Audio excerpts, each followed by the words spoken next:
오늘 우리에게 주신 하나님의 말씀 두 군데 보겠습니다. 이사야 40장 10절부터 11절까지 말씀 먼저 볼게요. 만군의 주 하나님께서 오신다. 그가 권세를 잡고 친히 다스리실 것이다. 보아라, 그가 백성에게 주실 상급을 가지고 오신다. 백성에게 주실 보상을 가지고 오신다. 그는 목자와 같이 그의 양떼를 먹이시며 어린 양들을 팔로 모으시고 품에 안으시며 젖을 먹이는 어린 양들을 조심스럽게 이끄신다. 아멘. 한번더 볼게요. 43장 18절에서 21절입니다. 너희는 지나간 일을 기억하려고 하지 말며 옛 일을 생각하지 말아라. 내가 이제 새 일을 하려고 한다. 이 일이 이미 드러나고 있는데 너희가 그것을 알지 못하겠느냐. 내가 광야에 길을 내겠으며 사막에 강을 내겠다. 들짐승들도 나를 공경할 것이다. 이리와 타조도 나를 찬양할 것이다. 내가 택한 네 백성에게 물을 마시게 하려고 광야에 물을 대고 사막에 강을 내었기 때문이다. 이 백성은 나를 위하라고 내가 지은 백성이다. 그들이 나를 찬양할 것이다. 이는 살아계신 하나님의 말씀입니다. 오늘 말씀은 하나님이 친히 다스리실 것이다. 40장 말씀에서 나왔고요. 이번 주부터 제2 이사야라고 우리가 부르는 40장부터 묵상이 시작이 돼요. 제2 이사야는 40장부터 55장까지 우리가 그렇게 부른다고 그랬죠. 이번 주는 40장부터 45장까지 하루에 한 장씩 묵상을 합니다. 40장부터 45장 제2 이사야는 바벨론 포로기부터 해방까지의 시기에 살았던, 그러니까 바벨론 포로기에 살았던 한 익명의 저자가 이사야의 이름을 빌려서 썼을 것이라고 이렇게 본다고 그랬죠.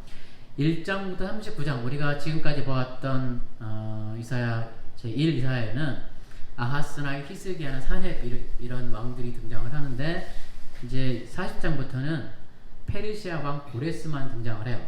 그러니까 앞부분과 우리가 읽을 제2 이사야가 역사적으로 좀 배경이 같다는 걸 알 수 있고요. 그리고 또 1장부터 39장은 이스라엘의 범죄가 현재로 나오고 범죄 때문에 당할 심판이 미래의 사건으로 묘사가 돼요. 근데 40장부터는 이제 받은 심판이 과거로 묘사가 되고 미래는 회복과 구원이 묘사가 돼요. 그러니까 역사적 상황이 좀 다르다는 걸 알 수가 있죠. 제2 이사야는 위로로 시작을 해요. 40장 1절에 그 노역의 시대가 끝났고 그 죄악이 사함을 받았느니라 이렇게 선언을 해요.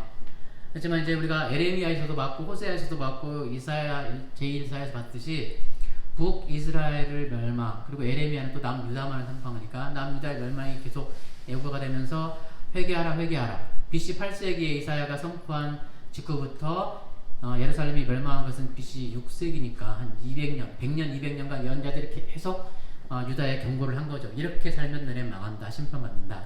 근데 그 사람들이 듣지 않았어요. 예언자들의 실패는, 그러니까 예언은 사람들이 보기에 다 실패했다고 그랬죠. 그 말 듣고 회개해서 돌이키는 받은 게 아니라 그 말대로 심판이 이루어져서 결국 멸망하고 벌을 받았어요.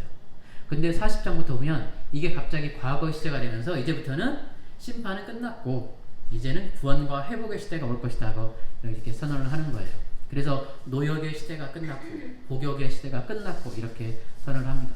그래서 오늘 말씀 바로 앞절에 40장 2절에 보면 예루살렘 주민을 격려하고 그들에게 일러주어라. 이제 복역 기간이 끝나고 죄에 대한 형벌도 다 받고 지은 죄에 비하여 갑절의 벌을 주님에게서 받았다. 이미 벌을 다 받았대요. 그리고 지은 죄에 비해서 2배, 갑절이니까 2배나 되는 벌을 이미 다 받았다. 그러니까 이제 회복시켜 주시겠다. 죄값을 다 치렀다. 이렇게 얘기하시는 거죠. 지은 죄에 비해서 갑절의 벌을 받았다고 외치라고 하는 것은 사실 요즘에 우리가 어떤 일 때문에 어려움을 겪는 사람들한테 들려줄 수 있는 얘기입니다. 특히나 이 코로나 바이러스 때문에 어려움 당한 사람들, 목숨을 잃은 사람도 있고 가족들도 있죠. 그리고 또 코로나 바이러스 뿐만이 아니라도 건강에 어려움을 겪고 있는 사람들, 그 가족들 있고요. 경제적으로 어려움 당한 사람들, 비즈니스 잘 안 풀려서 힘들어하는 사람들 많이 있고요. 뉴스에는 이 코로나 기간 동안에 더 잘 됐다는 사람들의 얘기가 많이 나와서 이게 별로 어떤 사람들한테는 심각하지 않을 수도 있지만 대부분의 사람들한테는 훨씬 상황이 힘들고 고통스럽죠. 그리고 이제 교회를 잘 다니고 신앙생활을 잘 하는 사람들도 가끔씩 뜻모를 어려움을 겪기도 하고 그렇죠. 갑자기 아프다든가 하는 생기기도 하고,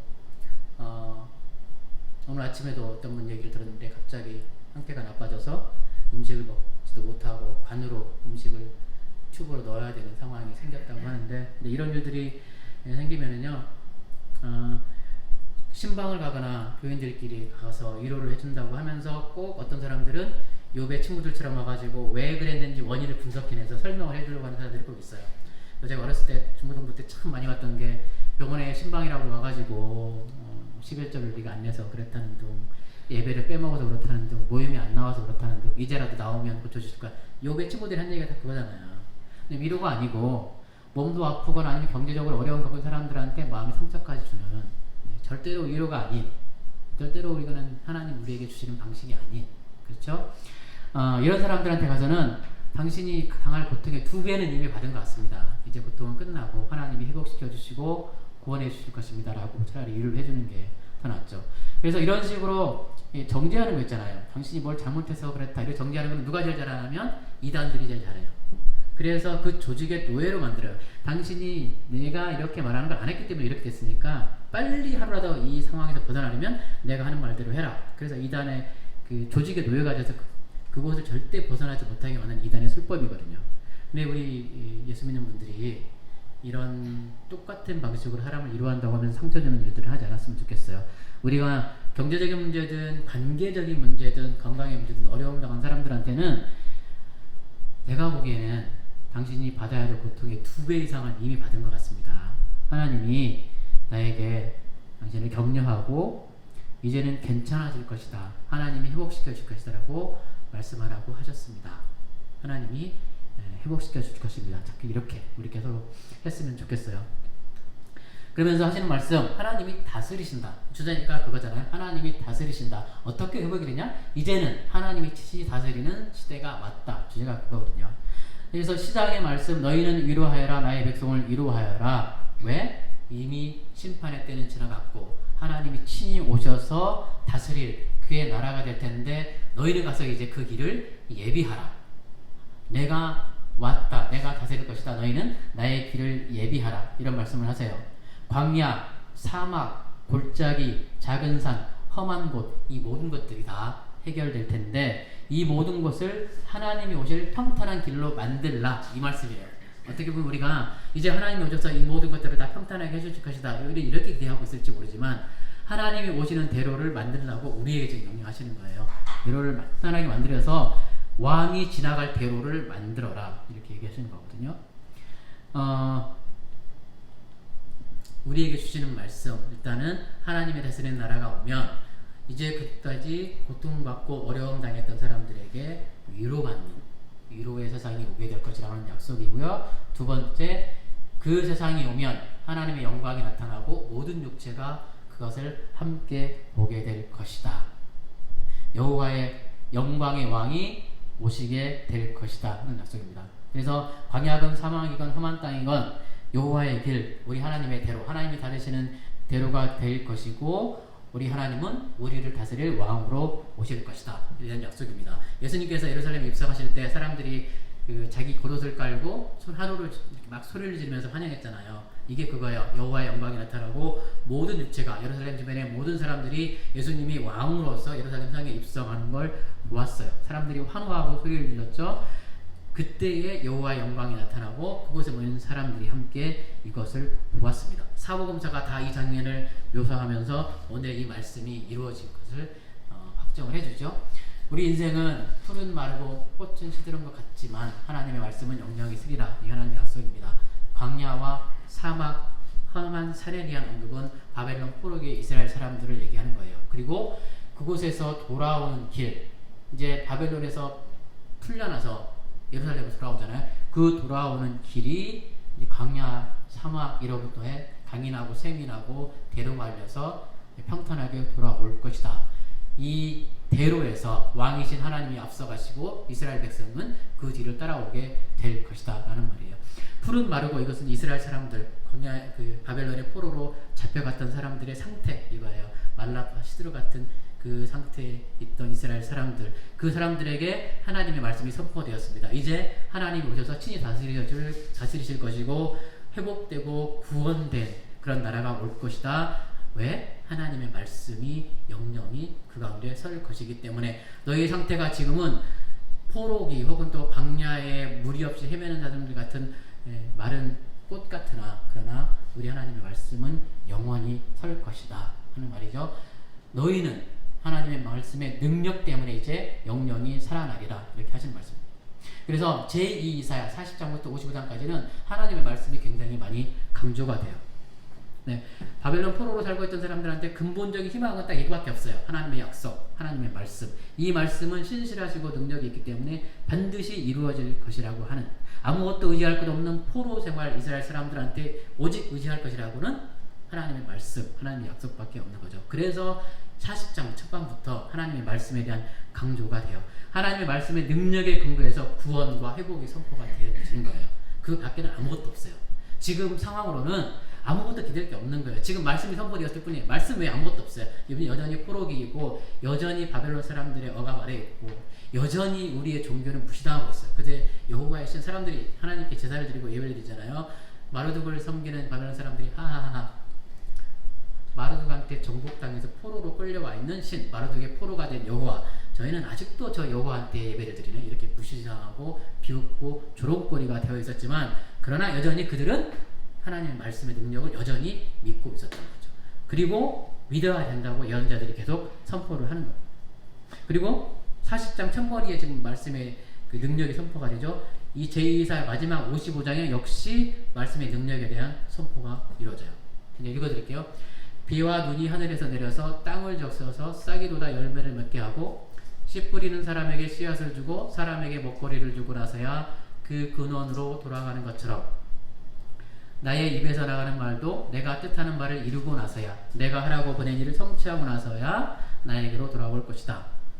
그렇죠? 나의 입에서 나가는 말, 하나님의 말씀은 반드시 뜻을 이루고 그리고 반드시 하나님의 일을 성취하고 나서야 돌아올 것이다. 반드시 성취가 되리라고 하는 약속입니다. 이 본문의 핵심은 너의 하나님 즉 여호와께서 다스리신다. 오늘 우리 40장 말씀이 그거예요.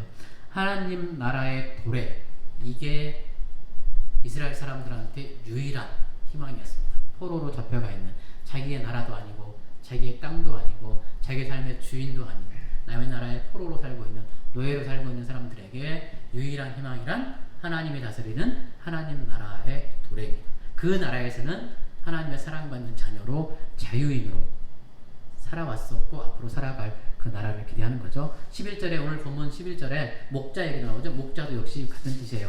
하나님의 통치, 곧 하나님의 나라를 상징하는 말로 볼 수 있습니다.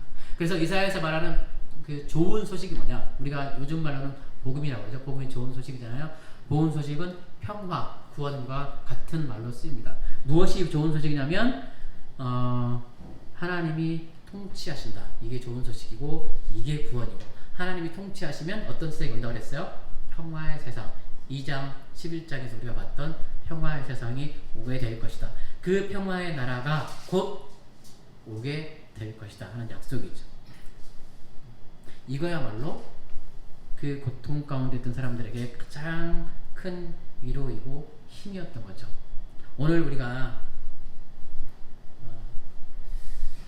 어려운 시기를 보낸다고 하더라도 각자가 다 어려운 이유는 좀 다를 수 있지만 말씀을 기억했으면 좋겠어요. 특히 요즘처럼 알 수 없는 이유 때문에 많은 사람들이 고통을 당하는 시간에는 하나님의 나라가 언젠가 곧 올 것이고, 하나님 다스리는 나라가 오면 우리가 지금 울면서 기도하고 고통도 하고 힘들어하는 이런 것들이 지난 다음에 추억거리로 얘기할 수 있는 그런 회복의 시간이 곧 오게 될 것이라고 하는 말 기억했으면 좋겠습니다. 하나님을 주목하라고 하죠. 하나님을 주목하라고 하면서 우상에서 떠나라, 다른 것들에서 떠나라 이렇게 말씀하세요. 다른 말로 하면 우리가 의지하고 믿는 그것이 무엇이든지 그것이 하나님이 아니면 그것을 떠나라 라고 말합니다. 온 세상을 다 지배했고 천하의 통치자라고 되었던 마르둑이 지배하는 바벨론에 지금 포로로 잡혀가 있었고요. 예루살렘 성전이 그렇게 크고 화려하고 아름답다고 생각을 했는데 바벨론 가보니까 마르둑의 신전은 예루살렘 성전보다 훨씬 몇 배나 더 크고 더 웅장해서 주눅이 들 수밖에 없었고, 우리 여호와의 신은 겨우 부족신이었던가, 마르둑이 정말 온 세계를 지배하는 신인가, 이런 유학감에 눌려 있었던 사람들, 그런 이스라엘 사람들 앞에 주목하라 이렇게 해요. 하나님을 주목하라. 다시금 너희의 눈을 돌려서 하나님께 돌아오라 얘기합니다. 우리를 억누르고 있는 문제가 무엇이든지 간에 우리가 자꾸 그 문제, 우리의 그 어두운 면을 보지 말고 주목하라. 하나님께로 우리 시선을 돌려서 이 모든 문제를 통치하시고 주관하시고 해결하실 수 있는 분, 이 질곡에서 우리를 구해내실 수 있는 하나님께 다시 돌아오라. 하나님을 주목하여 보라. 이렇게 지금 얘기하는 겁니다. 우리의 초라함을 보지 말고 다른 신들과 세상의 우리랑 비교되는 그 어떤 것들과도 하나님 우리의 시선을 빼앗기지 말고 여호와께 돌아오라. 40장부터 55장까지 말씀이 줄기차게 반복하는 게 그거예요. 이제 회복의 시기가 올 것이고 하나님이 오셔서 다스릴 나라가 될 테니 주님을 주목하라. 상황은 변하게 될 것이다. 지금 너희가 아무리 비참하고 힘들어도 이 포로 시기는 곧 끝나고 예루살렘 들어갈 시기가 온다. 그러니 여호와를 주목하라. 그러나 그곳에 있는 많은 사람들이 아직 이 말을 깨달지 못했을 수도 있어요. 지금 우리가 어려운 시기를 보내면서 우리도 이 말을 들으면서도 그러나 주님 언제요? 아직은 잘 모르겠어요. 지금 너무 힘들어요. 이렇게 생각할지 모르지만 하나님은 끊임없이 얘기합니다. 하나님을 바라보라. 하나님이 통치하신 그때가 온다. 바벨론에 눌러앉아 주저앉아 이곳에 적응해가면서 타성에 젖어서 그냥 하루하루 살아가는 삶으로부터 벗어나라. 이제 깨어나라. 이곳에 눌러앉으면 안 된다. 너희가 먹을 것은 이곳이 아니다. 하나님의 나라로 다시 일어나서 가자. 하나님이 앞서서 가실 것이고 너희를 끌어내실 것이다. 희망을 가져라. 하나님 말씀은 능력이 있고 반드시 성취하고 나서야 나에게로 돌아올 것이다 얘기하시는데 오늘 우리는 여전히 나의 삶의 문제 때문에 쓰러지고 또 쓰러지고 가끔 힘을 내서 일어났다가도 그럼 그렇지 이렇게 무너진 나 자신들을 오늘 다시 하나님이 또 말씀하세요. 나를 주목하라. 아직 끝나지 않았다 얘기하는 겁니다. 지금 이 바벨론에서의 무너지는 삶, 자꾸 패배하는 삶을 당연한 것으로 받아들이지 말고 미래에 대한 기대를 잡지 말고 하나님의 역사에 대한 꿈을 믿음을 버리지 말고 하나님이 통치하시고 역사하실 영광스러운 미래, 그 미래 가운데 여러분의 모습을 꿈꾸고 기대하고 기도하라 라고 하는 것입니다. 그 꿈을 잃어버리면 기도조차도 힘들어지잖아요.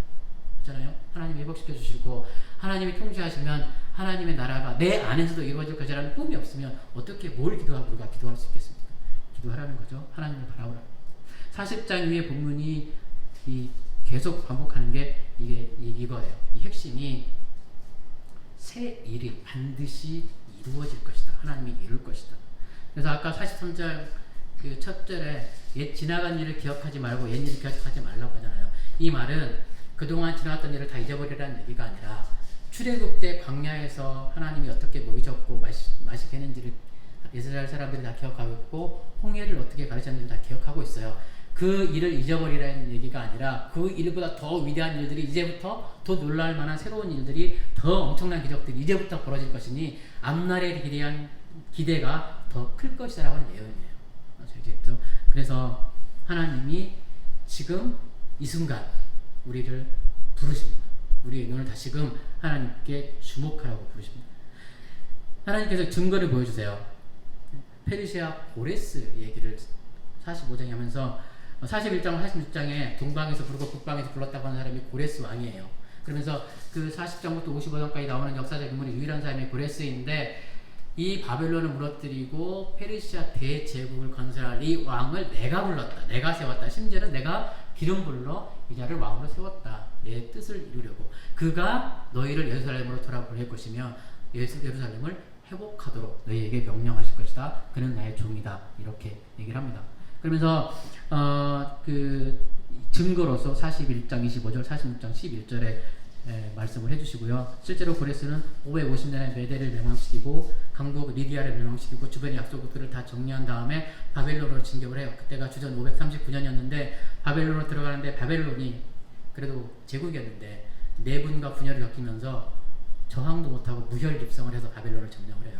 그래서 바벨론 들어가서 페르시아 고레스가 제국을 세운 다음에 칙령을 하기 위해서 예루살렘으로 돌아가라. 너희 성전을 회복하라. 그러면서 너희 종교를 너희가 가지고 너희 하나님을 섬겨도 좋다. 이렇게 허락을 해주잖아요. 이게 증거로 말씀이 되어집니다. 이때 당시에 바벨론에 있을 동안에는 하나님이 이렇게 말씀을 해주고 약속을 해주셨는데 그 사람들은 어떻게 수를 표현했냐면요. 포로 생활을 마치 지렁이 같다고 수를 여겼다고 그랬어요. 41장 14절에 나와요. 이스라엘 사람들이 포로 생활에 어떻게 보면 우리도 일제강점기 때뿐만 아니라 정말 우리 삶이 힘들고 어려울 땐 내 삶은 정말 너무 부달것없고 초라하고 지렁이, 벌레 뭐 이런 같은 존재라 내 삶은 이렇게 바닥을 기는지 라는 그런 한심한 생각이 들 때가 있잖아요. 그런데 그런 생각이 가끔 들 때도 이렇게 힘든데, 그런 세상이 태어날 때부터 죽을 때까지 수십 년 동안 이렇게 계속 이어진다면 그냥 내 삶은 정말 아무 의미 없고 가치 없는 벌레 같다, 이런 생각이 들 때도 있죠. 이스라엘 사람들이 이렇게 생각을 했다고 그래요. 바벨론 포로기에. 그런데 하나님이 두려워하지 말아라. 40장 1절에 두려워하지 말아라. 지금 해볼게요. 첫 말씀이 그게 두려워하지 말아라. 노역의 때가 끝났고, 혹은 세 번역에 복역의 때가 끝났고, 포로기가 끝났다는 얘기예요. 이제는 바벨론을 떠날 때가 되었다. 세상의 모든 강해 보이는 것들, 이 위대한 제국처럼 보이는, 위대한 신처럼 보이는 마르둑조차 그냥 풀이고 꽃이다. 마르고 시들어 없어질 꽃이다. 이렇게 선포하는 겁니다. 바벨론의 강력한 힘, 무너지지 않을 것 같은 강력한 힘에 대항하는 믿음의 선언이죠. 선언하잖아요.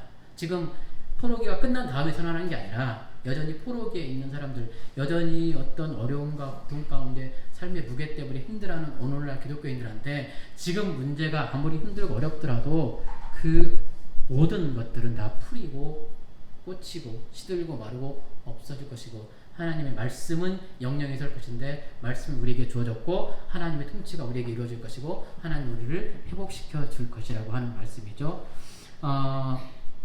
영원하신 하나님의 말씀에 능력이 있다는 이 당대한 선포를 그 사람들에게 하나님 원했던 것처럼 오늘 우리도 좀 받았으면 좋겠어요.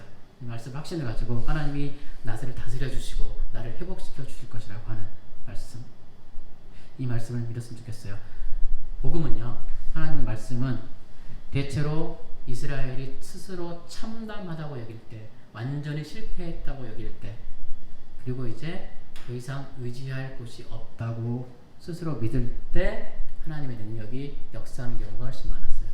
그렇죠? 하나님의 영광은 이스라엘 사람들이 스스로의 영광 속에 우리가 이제 살만하다, 우리가 이제 부하다, 우리가 강대국이 되었다 할 때 역사되는 게 아니라 이스라엘 사람들이 처절히 실패하고 이제는 더 이상 갈 곳이 없다, 우리는 정말 지렁이 같은 벌레 같은 삶이 되었다, 이제 하나님 앞에 들어와서 무릎 꿇고 죄를 뒤집어 쓰고 옷을 찢을 때, 그때에 하나님의 능력이 나타나죠. 그러면서 무슨 말씀입니다. 그런 때가 가련하고 빈궁한 사람들이 물을 찾지 못하여 갈증으로 그들이 혀가 탈 때, 이런 때죠. 우리가 정말 영적인 갈증뿐만 아니라 삶이 너무 힘들어서 어떤 도움도 찾지 못해서 혀가 타고, 그래서 이제 정말 더 이상 나에게 소망이 없나 보다, 이런 생각이 들 때, 이게 이제 이 바벨론 포로기를 겪던 이스라엘 사람들의 상태였죠. 지렁이 같은 벌레 같은 참담한 현실 속에 사는 사람들한테 그런데 우리에게 무슨 희망이 있을까 이렇게 묻던 사람들, 지금 바로 이럴 때예요.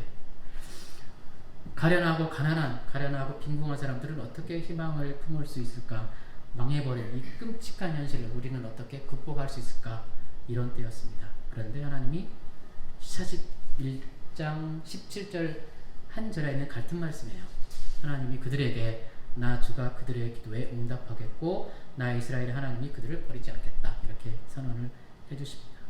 이사야에게 담긴 복된 소식이 이거예요. 지금 우리 삶이 힘들고 어려워서 정말 타는 갈증을 견딜 수가 없을 때에도 하나님이 너의 기도에 응답해 주겠고 너의 하나님이 되어 너를 버리지 않겠다.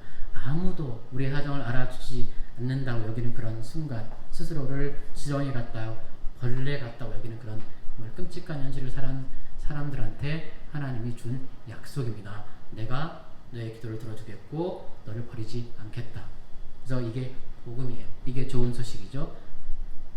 하나님 나라, 하나님의 통치, 하나님의 역사하심이 오늘 우리에게 이루어지겠다, 지금까지 다 하는 약속입니다.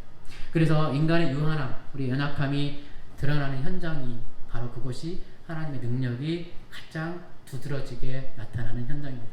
우리들 스스로 연약하다고 생각하는 그걸 깨닫는 공동체에 하나님은 역사하시고 하나님의 능력이 그곳에서 나타납니다. 하나님의 말씀과 그 다스림만이 영원하고 세상 것은 다 지나가 없어진다. 참되신 하나님의 말씀과 능력이 성취되는 그곳이 어디냐면 바로 이곳입니다. 우리 공동체예요. 우리 청년부이고 세상입니다. 참 하나님의 종들, 이 약속의 말씀, 영원하신 능력의 말씀을 믿는 사람들, 이 사람들이 사는 곳에 이방의 신들, 하나님이 아닌 다른 것이 더 강하다고 외치는 세상 풍토와 문화에 대적할 수 있는 힘이 생기고, 그곳이 바로 하나님이 승리하시는 싸움터가 될 수 있습니다. 세상은 악한 것이고 썩어질 것이라고 배척하는 것만으로는 부족하다고 했죠. 우리는 그렇기 때문에 세상을 등지고 세상을 외면하고 교회 안에 높은 담을 쌓고 우리끼리만 교회 안에서 평안하자, 그렇게 불려진 사람들이 아니라 세상에 들어가서 싸워야 된다고요. 하나님이 아닌 다른 것들이 더 중요하다고 말하는 사람들, 그런 세상에 대해서 아니다, 하나님의 말씀만이 참되고 하나님만이 세상의 주인이시다라고 증언할 수 있어야 되는 거죠. 그렇기 때문에 세상은 하나님의 능력이 드러나고 하나님의 말씀이 선포되어지는 현장이어야만 됩니다. 그러니까 그 현장, 세상이 우리에게 중요한 거죠. 우리는 세상으로 들어갈 사명이 주어졌습니다. 어떤 말을 가지고요? 위로하여라, 위로하여라. 하나님이 통치하실 것이다. 하나님이 다스릴 것이다. 하나님이 다스리는 나라, 하나님 말씀이 실현되는 나라가 오면 평화가 올 것이다. 구원이 올 것이다. 세상이 회복될 것이다. 하는 선포가 오늘도 계속되어야 합니다. 하나님이 이사야를 통해서 선포하시는 또 다른 중요한 메시지가요, 하나님이 이루실 그 날들에 대한 기대와 확신이에요. 확신, 믿음이 필요하죠. 이전 것은 잊어버리라는 명령, 아까 말씀드렸죠. 우리가 지금까지 살면서 받아왔던 하나님 은혜를 잊어버리라는 얘기가 아니라 다 기억해야 되죠. 하나님 우리에게 얼마나 많은 은혜를 주셨으며, 오늘 내가 여기가 오기까지 내가 주님을 알지 못하던 때부터 하나님 역사하셔서 그 정말 하나님 섭리 가운데 내가 여기 서게 됐는데 그 많은 은혜를 다 기억하지만, 그러나 앞으로 이루어질 그 역사는 내가 지금까지 기대했던 그리고 경험했던 그것보다 훨씬 더 크고 놀라운 일들이 일어날 것이다. 하나님이 이루어질 것이다. 라는 기대가 필요하다는 거죠. 앞으로 일어날 일은 정말 엄청난 하나님의 역사가 일어날 것이다. 이 말씀 보면서 우리 청년부에 대한 기대가 다시 이렇게 바뀌었어요. 우리가 지금 어떻게 보면 적은 숫자에 우리가 지금 무엇을 하고 있지라는 생각이 들 때도 있고, 우리가 무슨 일을 할 수 있을까 의심될 수도 있지만, 하나님이 지금까지 우리가 이렇게 해보는 동안 함께 하셨던 은혜를 기억하고 앞으로 청년부를 향해서 이루어질 일들은 정말 크고 놀라운 일들이 될 것이다 하는 기대, 그 기대를 가지고 함께 우리가 기도를 했으면 좋겠습니다. 광야에 길을 내시겠고 황무지에 물을 나게 하시겠다고 약속하셨어요. 출애굽과 광야 시절에 이스라엘 사람들이 다 경험했던 얘기고, 우리 청년부도 지금까지 생각해보면 우리가 영적으로 무디어서 깨닫지 못하는 순간이 있었을지 몰라도 하나님이 도와주시고 역사했던 그 많은 은혜들이 있었고 그 많은 순간들이 있었는데, 그것들을 다 기억해내고 감사하고 그 은혜 때문에 앞날에 대한 기대와 희망을 갖고 더 기도할 수 있을 것 같아요. 그래서 결국 찬송을 부르게 하려고 부르셨다고 했잖아요. 우리 청년부를 통해 하나님이 찬양 받으시고 영광 받으시기 위해서 우리를 부르셨습니다. 그 일을 위해서, 하나님을 찬양하고 하나님께 영광 돌리기 위해서 우리가 새 일을 하고 놀라운 일을 하게 될 것이다 하는 그런 기대죠. 이 기대를 갖고 그리고 기도했으면 좋겠어요. 그리고 실제로 매일매일 이제 우리가 진짜로 경험했으면 좋겠어요. 말씀에서만 이스라엘 사람들에게 하나님이 오래전에 그렇게 얘기했대 이렇게 끝나지 말고요, 우리가 삶에서 경험했으면 좋겠어요. 우리에게도 이 일이 일어나고 있다 라고 경험했으면 좋겠고, 매일매일 새로운 그런 경험이 우리의 기도 제목을 좀 더 새롭게 하고 하나님 안에서 우리 비전을 좀 더 크고 구체적으로 세워가는 그런 하루하루가 되었으면 좋겠습니다. 하나님은 새로운 창조를 약속하세요. 가난하고 정말 가련한 사람들이 물을 찾을 때 응답하실 것이라고 했고, 우리가 가난한 마음으로 우리가 정말 연약하고 유약한 우리 자신을 하나님 앞에 내려놓고 인정하고 하나님의 도우심을 구할 때 하나님은 버리지 않을 것이라고 약속하셨고요. 헐벗은 산에 강을 내시겠고 골짜기에 샘을 내시겠고 광야가 못이 되게 하시겠고 마른 땅이 샘의 근원이 되게 하실 것입니다. 목마른 이스라엘은 어리석은 물을 마실 수 있게 될 것입니다. 헐벗은 산과 광야로 상징되는 이스라엘은 곤고한 현실, 가련하고 가난한 현실, 우리의 마음이든 우리의 몸이든 우리의 경제적인 현실이든 우리의 관계적 어려움이든 우리의 곤고한 현실이 하나님으로 인해 물이 흡족한 땅으로 변화됐으니 우리도 그렇게 변화될 것이라고 하는 기대와 믿음 가졌으면 좋겠습니다. 하나님이 이루셨고 지금도 이루고 계시고 앞으로도 이루실 것이다 하는 사실을 기억을 했으면 좋겠어요. 광야와 사막에 하나님이 심으신 나무들로 가득하고 메마른 땅에 하나님이 내신 시내로 물이 넘쳐 흐르는 그런 꿈을 꾸었으면 좋겠습니다. 청년부가 우리 청년부를 우리 스스로가 그런 기대와 꿈을 꾸었으면 좋겠어요. 하나님의 청년부를 통해서 위대한 일을 하실 것이라고 하는 그 일을 같이 기도했으면 좋겠고요. 그리고 또 각 개인 지금 어려운 시기에 하나님이 물을 내시고 그리고 길을 내실 것이라고 하는, 지금 여러 가지 어려운 형편 때문에 기도하는 것들 길을 내어주시고 물을 내어주실 것이라는 기대를 가지고 함께 용기 잃지 말고 기도했으면 좋겠어요. 저도 많은 순간 기도가 끊기고 가끔 넘어지고 가끔 정말 기도도 할 수 없는 그런 상황들이 많이 있거든요. 근데 다시금 하나님이 이 말씀을 주시죠. 이루하여라 나의 백성을 부드러운 말로 이루하여라. 물을 내게 꼭 길을 내어주겠다. 나를 보라 말씀하시니 하나님을 다시 함께 보고 믿음 갖고 달려나갔으면 좋겠습니다. 용기 내서 각 개인도 그렇고 청년부도 그렇고 힘차게 다시금 나아갔으면 좋겠습니다.